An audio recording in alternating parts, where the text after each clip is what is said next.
में मदरसा सालिहा यहाँ पर चलता है, बहुत मशहूर इदारा है ये अल्हम्दुलिल्लाह। अब इस इदारे में क्या होता है सुने आप, आज डॉक्टर बनता है, डॉक्टरेट किताब लिखने वाला इंसान है, इंजीनियर बनता है किताब लिखने वाला इंसान, प्रोफेसर बने किताब लिखने वाला इंसान।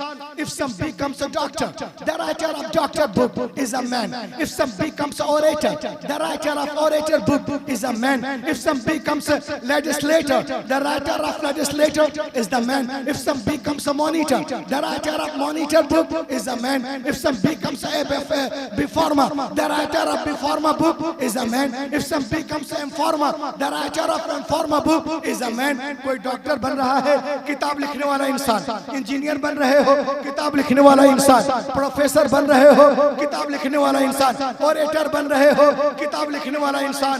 मगर इस मदरसे में जो बच्चे कुरान को पढ़ते हैं उसका नाजिल करने वाला रहमान है, उसका नाजिल करने वाला रहमान है। मैं पूछता हूँ दुनिया के सारे धार्मिक गुरुओं से कि तुम्हारी किताब तुम्हारे सीनों के अंदर है? वो बोलेंगे no no no no no, we do not have a complete book in our chest. नहीं नहीं नहीं, हमारी किताब हमारे सीनों के अंदर नहीं है। लेकिन हम देखते हैं 8 साल का बच्चा है पूरे कुरान को सीने में लिए हुआ है, 10 साल का बच्चा है पूरे कुरान को सीने में लिए हुआ है, 20 साल नौजवान पूरे कुरान को सीने में लिए हुआ है, 30 साल पूरा कुरान सीने में लिए हुआ है, 40 साल पूरे कुरान को सीने में लिए हुआ है, 50 साल पूरे कुरान को सीने में लिए हुआ है, 60 साल साहिब फराश है पूरे कुरान को सीने में लिए हुआ है। तो ऐ बालेश्वर वालों, जब दुनिया हाफिज कुरान का जवाब नहीं ला सकती तो साहिब कुरान का जवाब कहां से लाएगी? जब नक्शे कदम की बराबरी नहीं हो सकती तो शाहे उमम की बराबरी कैसे हो? सरकार बेमिसाल है अपनी सिफात में, उनका जवाब कोई नहीं कायनात। आप देखें, आप आज दुनिया बात करती है हम सुपर पावर हैं, हम ताकतवर हैं। मैंने पूछा एक साहब से कि ताकतवर कौन है? कहा जिसके पास गोले हो, बारूद हो, असलहे हो, परमाणु बम हो, ऊपर से गिरा दे तो इंसानी आबादी को कब्रिस्तान में तब्दील कर दे, उसे सुपर पावर करते हैं। लेकिन जब मैं हुजूर शहजादा गौसे आजम की बारगाह में पहुंचा, मैंने कहा हुजूर आप बताएं सुपर पावर किसको कहते हैं? हजरत ने फरमाया रूहुल अमीन, जिसके पास गोले बारूद हो वो सुपर पावर नहीं, जिसके पास परमाणु बम हो वो सुपर पावर नहीं। अरे जो आबादी को कब्रिस्तान में तब्दील कर दे वो सुपर पावर नहीं। अरे जो अपनी ठोकर से मुर्दों को जिंदा कर दे उसे सुपर पावर कहते हैं। मेरा गौस सुपर पावर है, गरीब नवाज सुपर पावर।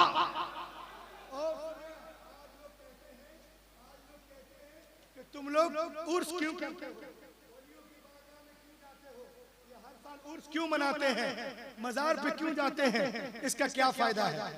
फायदा तो बहुत है बेटा, लेने वाला चाहिए। लेने का सलीका चाहिए। आप बोलोगे कैसे रूहुल अमीन साहब? मैं आपको एक रिसर्च सुना रहा हूं, अब बिल्कुल प्रैक्टिकल के साथ, सबूत के साथ। सूरतुन नम्ल 19वें पारे में एक सूरा है। इस सूरा को आप पढ़ेंगे, इसमें एक आयत है, या अय्युहल मला अय्युकुम यातीनी बिअर्शिहा क़ब्ल अन यातूनी मुस्लिमीन क़ाला इफ़रीतुम मिनल जिन अना आतीका बिही क़ब्ल अन तक़ूम मिन मक़ामिक व इन्नी अलैहि लक़विय्युन अमीन क़ाला अल्लज़ी इंदहु इल्मुम मिनल किताब अना आतीका बिही क़ब्ल अन यर्तद्द इलैका तरफ़ुक। हज़रत का वाकया है।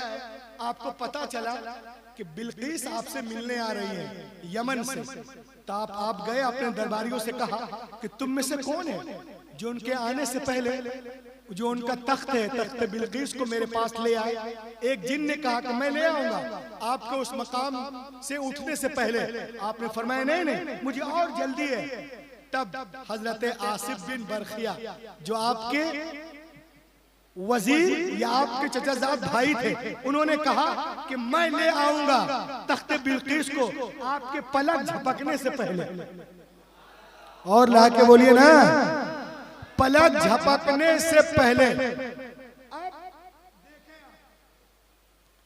तख्ते बिल्किस 80 गज लंबा, 40 गज चौड़ा, कहां से लाया? यमन से। कहां? बैतुल मुकद्दस। डिस्टेंस बिटवीन यमन टू बैतुल मुकद्दस की दूरी कितनी है मालूम है? 2253 किलोमीटर। अल्लाह अकबर। और तख्ते बिल्किस को ले आए पलक झपकने से पहले। ये कहां लिखा हुआ है? कुरान पाक में। और जोर से बोलो, ये कुरान पाक में लिखा हुआ, पलक झपकने से पहले 80 गज लंबा, 40 गज जो चौड़ा है। ये मैं बता रहा हूँ इसके बारे में, लेकिन वो तख्त पलक झपकने से पहले कैसे आ गया? एक अंग्रेज बोला ये हुआ कैसे? कुरान में लिखा है तो हुआ है, मगर ये हुआ कैसे? अगर तख्ते बिल्किस को बाय एयर लाएंगे तो 3 घंटा, बाय ट्रेन लाएंगे तो 35 घंटा, बाय रोड लाएंगे तो 40 घंटा, बाय सी लाएंगे तो 4 दिन। ये पलक झपकने से कबला अय्यर तद्दा इलैका तरफुक, ले आऊंगा तुम्हारे पलक झपकने से पहले, और ले भी आए। कैसे? वो बहुत परेशान था इंग्लैंड में, इधर उधर गया, जवाब नहीं मिला। किसी ने कहा एक काम करो, लाहौर चले जाओ, वहाँ बड़े बड़े मदारिस हैं, बड़े बड़े खानकाहें हैं, बड़े बड़े उलमा हैं, जवाब दे देंगे। वो आ गया, मगर हैरत की बात है, जिसके साथ आया था उनका कपड़ा बहुत ज्यादा ऊंचा था। कपड़ा तो ऊंचा होना ही चाहिए, इससे ऊपर तो होना चाहिए, लेकिन कुछ लोग यहाँ से पहनते हैं, तो वो इतना जिनका उठा होता उनके साथ आ गया। अब वो लोग कभी इधर लेके जाए, कभी उधर लेके जाए, तो लोगों ने बताया सुनो, वो काम जो अक्ले इंसानी से बाहर हो, किसी वली से हो जाए, उसे करामत कहते हैं, और किसी नबी से हो उसे मोजिजा कहते हैं। मगर वो इत्मीनान नहीं हुआ, मुतमईन नहीं हुआ, परेशान हो गया। तो मायूस होकर लाहौर से यूके जाने लगा।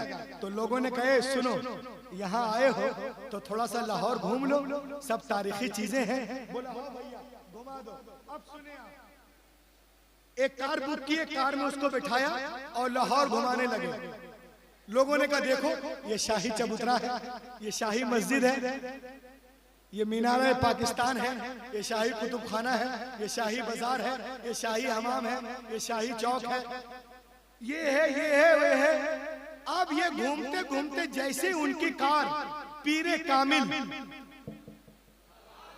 बादशाह तरीकत हजरत दाता अली हजवेरी के मज़ार पाक के सामने से गुजरी। हजरत दाता अली हजवेरी के बहुत पुराने बुजुर्ग, ये जब पर्दा कर गए, इनके पर्दा करने के 5 साल बाद गौसे आजम दुनिया में तशरीफ लाए। इनके पर्दा करने के 5 साल बाद गौसे आजम दुनिया में तशरीफ लाए, बड़े पुराने बुजुर्ग। तो हुआ क्या, जैसे इनकी कार मजार शरीफ के सामने से गुजरी, उसने कहा what is this, what is this, ये क्या है? तो जो लोग ले गए थे बहुत ज्यादा ऊंचे वाले थे, ऐसे ही है, बहुत से लोग यहाँ से भी गुजरते होंगे, ये क्या है? हुजूर सैयदना सालेह, ऐसे ही है। अबे दिल को लेकर के आओ तो देखो कैसे। दिल सब कुछ यहाँ से नहीं, यहाँ से भी देखा जाता है, यहाँ से कुछ और दिखता है, यहाँ से कुछ और दिखता है। तो क्या है ऐसे? उसने कहा नो, और कार आगे बढ़ गई। ज़ियाउल्लाह भाई, उसने कहा no no no no no, stop the car, stop the car, stop the car, car रोको रोको। आई विल गो डेफिनेटली, मैं वहां जाऊंगा, I will definitely go there, मैं वहां जाऊंगा, टेक मी हियर, मुझे वहां ले चलो। लोगों ने कहा यार ये मेहमान हैं, दिल आजारी ना करो, इनको ले चलो। अब सुने,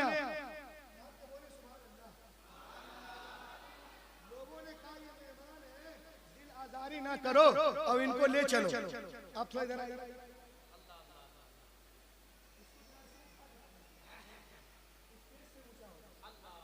देखिए बोला अरे ले चलो इनको यहाँ पर। जैसे ही गए इंटरेस्ट पे, जैसे ये मेन दरवाजा है, जैसे हुजूर का दरवाजा है मेन दरवाजा, वहां पे पहुंचे तो क्या देखा, एक बुजुर्ग है, हाथ में कितली है, एक हाथ में कप है। उन्होंने पूछा चाय पियोगे?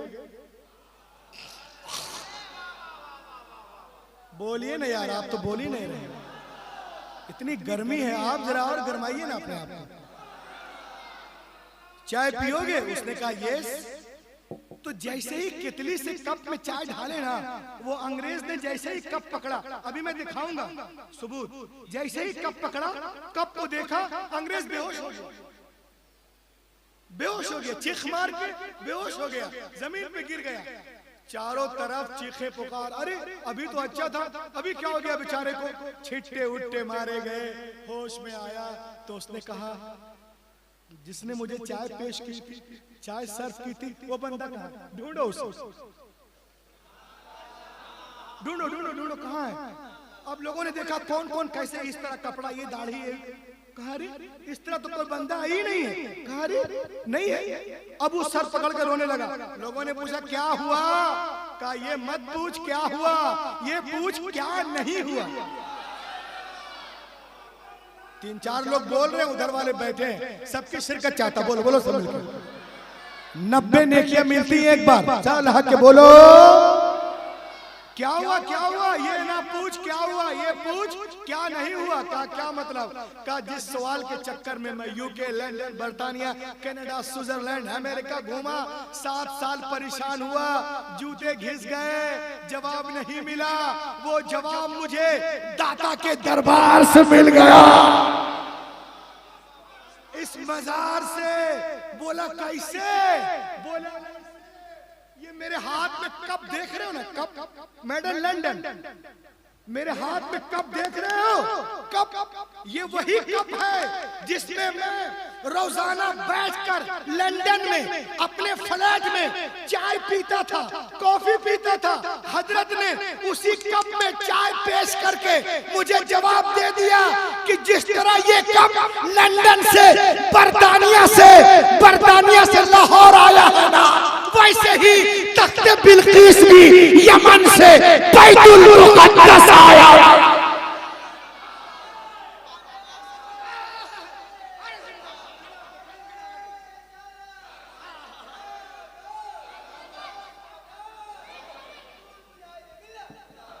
लहक के बोले